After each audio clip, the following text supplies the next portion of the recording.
very basic video today. I'm going to show you a bunch of my guitar pedals, which I have in this very stylish glass cabinet.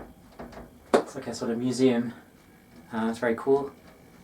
Yeah, so I'm going to sort of start from the beginning with my sort of pedal acquisition journey, I guess you could say, and just show you some of the ones that you might find interesting. Not every single one, because I do own quite a few, as you can see.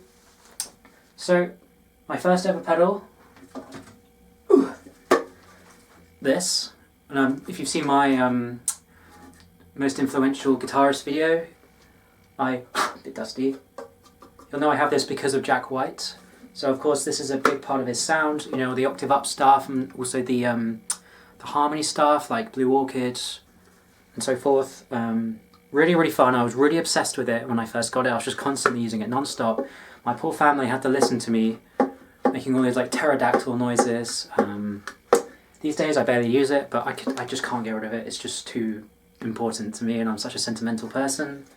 Yeah, funny story about this. So I didn't know what it was initially. Like, I didn't know how Jack White got the sound. I was like 13 years old or something, and I didn't really use the internet.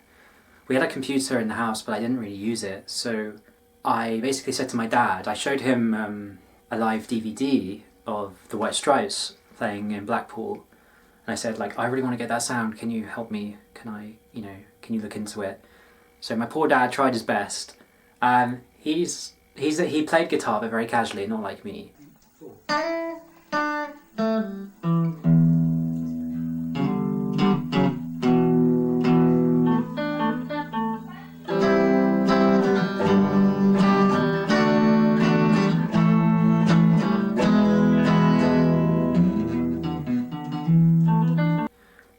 So Christmas came and I was very excited because I was expecting kind of this and, you know, wrapped up. But what I actually got was a Line 6 tremolo. And I remember like opening the package and sort of looking at it and going, I guess this is right? I don't know. So I plugged it in and you know what a tremolo does. And I was like, oh, well, I mean, okay, thanks. I appreciate the effort, Dad. I think my dad took it back and then managed to find the correct one. But yeah, just a funny little story for you guys. So, next pedal I needed, I was just using a little practice amp.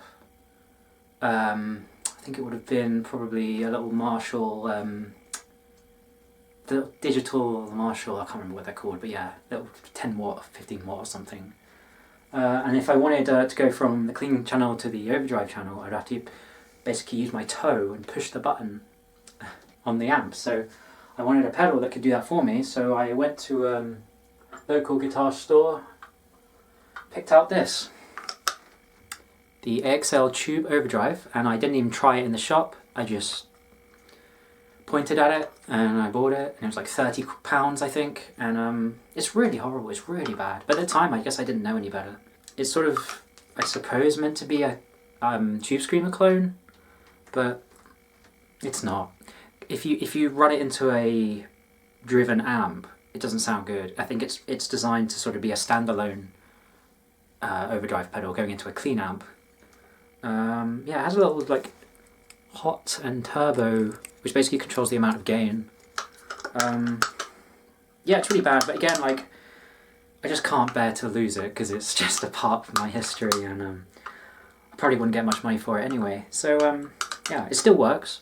Oh, this is funny. My first gig, I was so paranoid about all my equipment that I labelled everything. Like, I put my name on every single bit of equipment, as if someone came across it, they would give it back, right? But this is my old name. You see, Ocox, still on. That would have been like 2005 or something.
Anyway.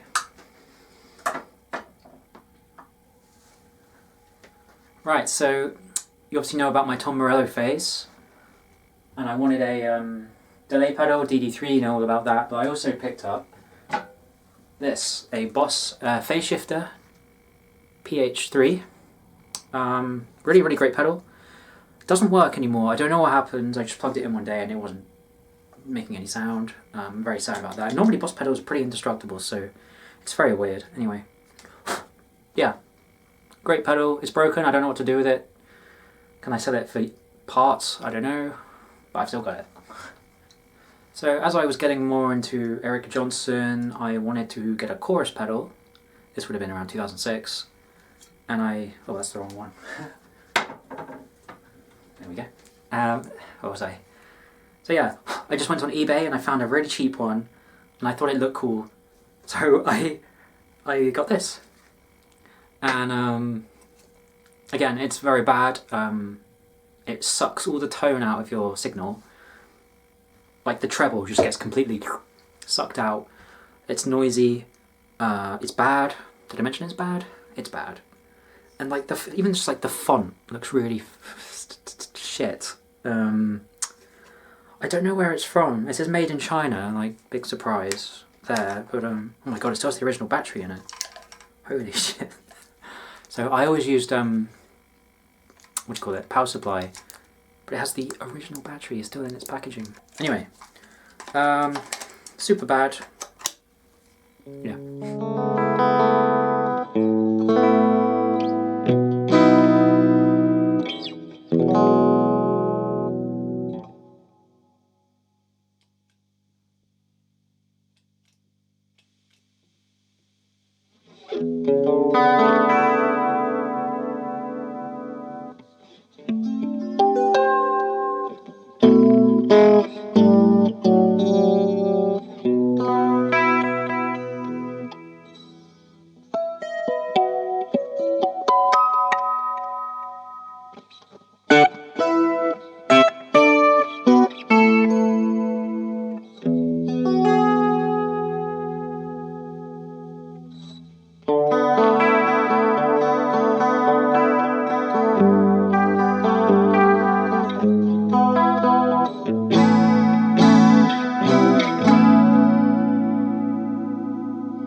So I eventually learned that Jack White used a big muff. So I remember I was in London one time, out to a music store, and there was one on sale. Well, it was technically a little big muff, which I have here. Yeah, great pedal. Used it for years and years. You know what it is, right? What happened was the volume kept dipping, and eventually, even when I had the volume turned up like all the way, it was just completely like there was just nothing coming out. So quiet that I think it's done. I mean, it lasted a good 16 years. What I've done now is I've replaced it with a triangle big muff, which is awesome. So this next pedal, I'm sure you're familiar with it. I talk about it all the time. I think it's one of the best pedals. No, it's the best pedal I've personally played. And it is the Ibanez Tube King, which as you can see is quite large, pretty heavy. You put a valve in. They last years. I mean, it's not like I have to change it all the time. I think what's so great about this is how diverse it is. So I can get like high gain sort of metal chugs, or like really smooth, you know, lead sounds, which is mostly what I use it for. Even with my 8-string, I can tune in a tone that it has like plenty of clarity and enough low end to sound good, you know, not really thin. It's just all in all a great pedal. I think I bought it in 2008. I just like wandered into my local guitar store and I saw it and I thought, that looks cool. I tried it out and then I just bought it. It was on sale. I don't know what I would do without it. I don't know, I mean I've got an EHX OD glove. I can get similar tones from that, but like the day that this like gets damaged or it packs up, I'm gonna be very sad. So yeah, Ibanez Tube King.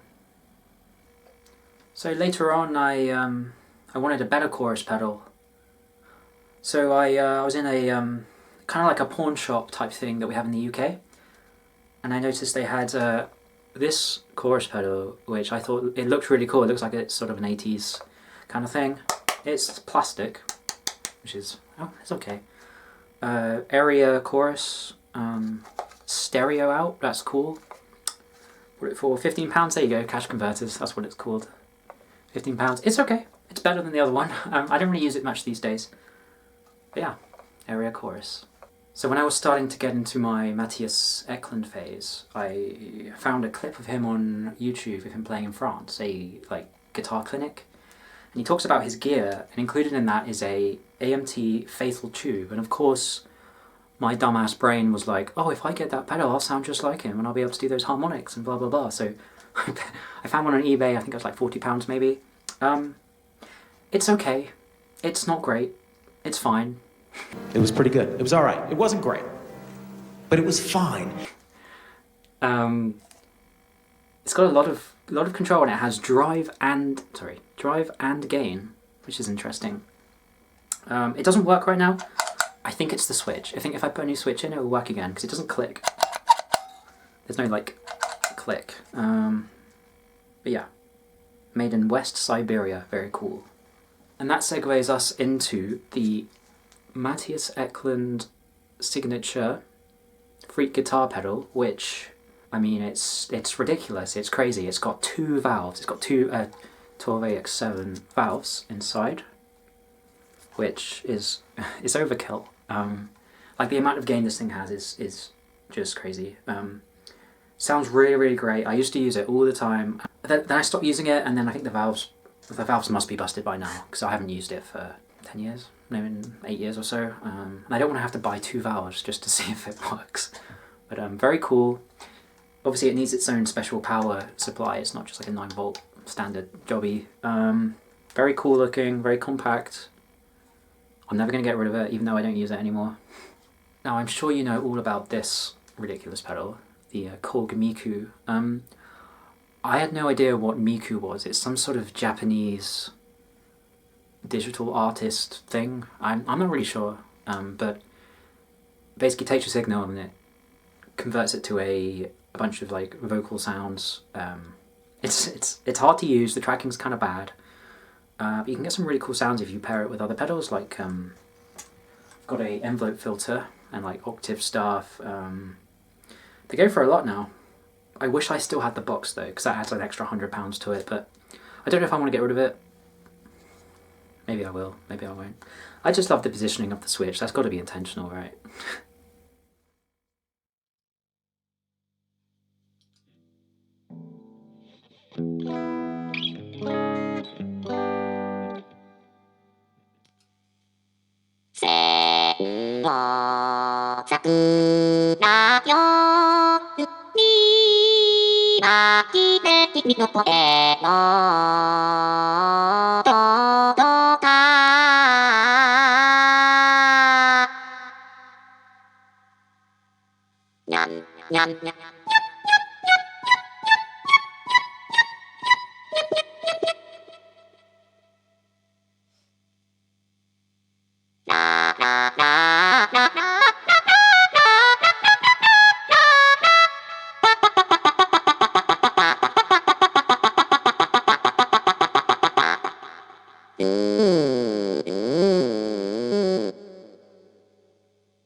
So this next one, I don't know why I bought it. I think I literally was drawn to it because of the design.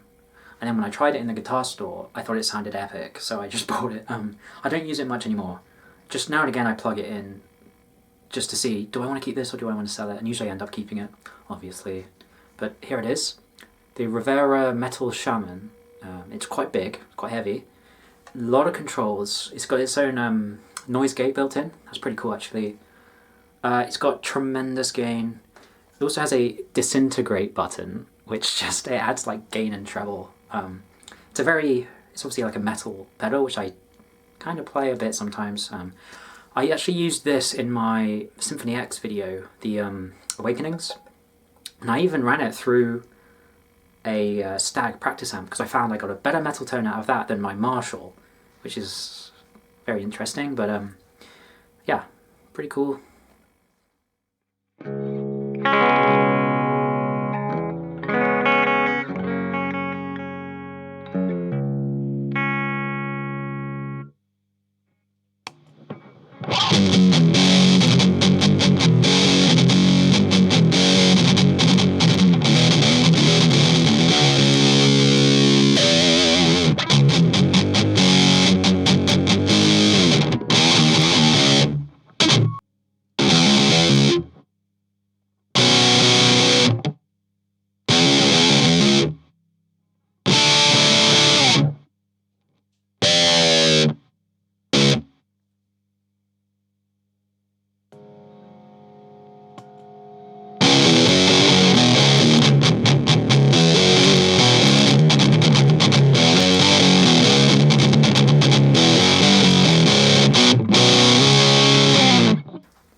So this one is the most recent pedal I picked up a few months back. It's the Hotone Djent, and it's extremely small. There it is compared to my face. Does that help? My glasses, my face. Here's my finger. Basically, it's like 2 inches tall. And so I respect Djent, but I don't listen to it. I think it's really cool, and I love the sort of ultra processed guitars and drums. Like, it's almost like electronic music, but for metal, like drop tunes, you know, extended range guitars.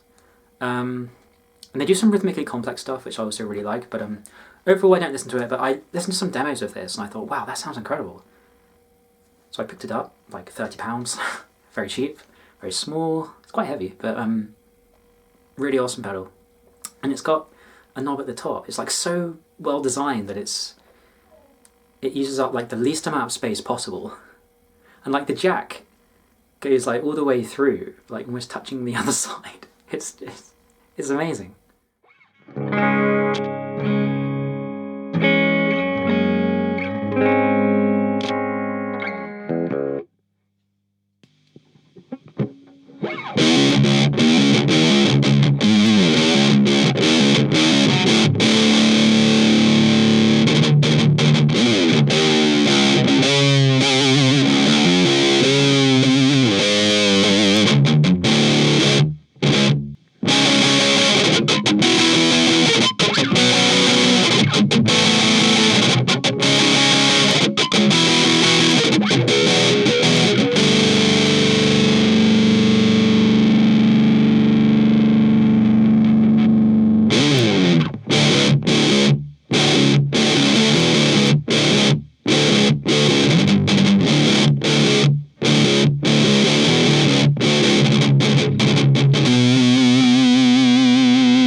So that wraps up the video. If you want to hear any of these pedals that I didn't play for you today, just let me know in the comments. So yeah, catch you next time.